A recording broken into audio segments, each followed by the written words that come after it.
The opening phase is all about controlling the center and developing your pieces with a plan.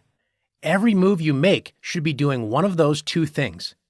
The middle game will then arise out of the opening. Many beginning chess players are fascinated with the opening because of the many exciting traps, gambits, and names. But in reality, you're better off not spending time memorizing openings, but instead understanding opening principles and then practicing your middle game and endgame. That said, openings are fun, and it's great to learn a few because they teach you how to understand how to think about the first moves of your game. Let's take a look at some of White's most popular openings after e4.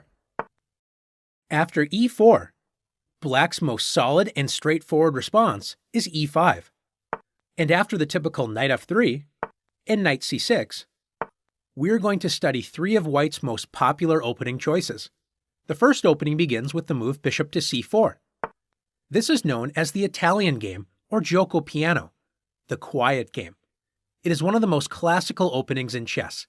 White develops the bishop to an open diagonal, placing pressure on Black's weak square on f7. White is ready to castle and bring the other pieces toward the center. Black often responds with bishop to c5, using the same ideas as White. This opening isn't as fast-paced as other openings that we'll study, but it is a solid way to develop your pieces to good squares and prepare for the middle game. After bishop to b5, this opening is known as the Ruy Lopez. It is considered more aggressive than the Italian game because White continues the attack on the e5 pawn by putting pressure on its defender, the knight on c6. Black's most popular option is the strange-looking a6, provoking White to capture the knight. Isn't that exactly what White wants to do? It turns out that White cannot win the pawn on e5 right away, so Black attacks White's bishop. If White tries to win the pawn with bishop takes c6, Black recaptures with the d-pawn, clearing open the diagonal for the light-squared bishop and also opening the d-file for Black's queen. After knight takes e5, Black has the powerful move queen to d4. Black moves the queen to d4, creating a double attack on the knight on e5 and pawn on e4. After White brings the knight to safety with knight f3, Black plays queen takes e4 check. Black now regains the pawn with a good game.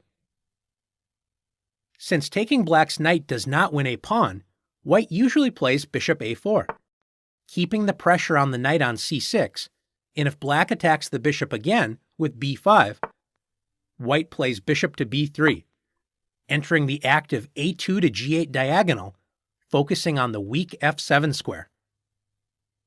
The last of the three common White openings begins after d4.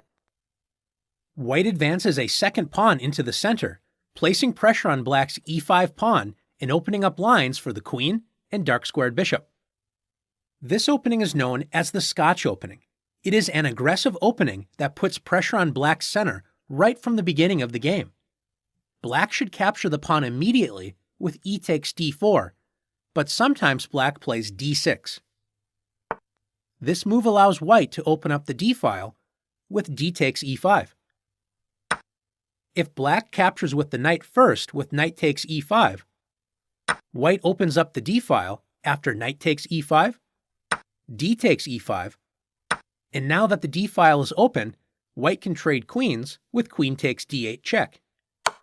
After king takes d8, Black's king loses the right to castle and is stuck in the middle of the board. After d takes e5, the d-file has once again opened and White trades queens with queen takes d8 check.